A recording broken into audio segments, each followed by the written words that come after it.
To another headline we're following this morning at 9 o'clock. The state of Idaho is set to execute its first death row inmate in a dozen years. His name is Thomas Eugene Creech. He was found guilty of killing 3 people in Idaho.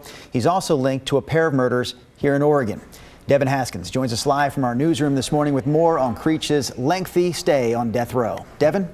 Yeah, Creech has a long criminal history dating back to the 1970s. In 1974, he was convicted of killing 2 people that had picked him up while he was hitchhiking with his girlfriend in Idaho.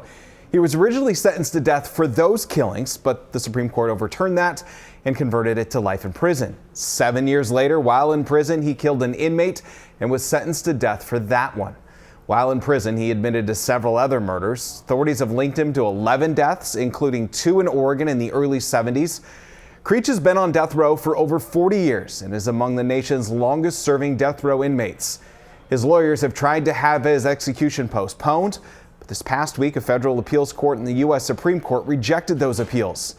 On Tuesday, faith leaders and civil rights advocates called for the state to stop the execution. We do not have to execute the 73-year-old man in order to hold him severely accountable. What he could have instead is death by incarceration rather than death at all of our hands with an execution. So barring any last-minute changes, Thomas Creech will be executed by lethal injection at 9 a.m. our time.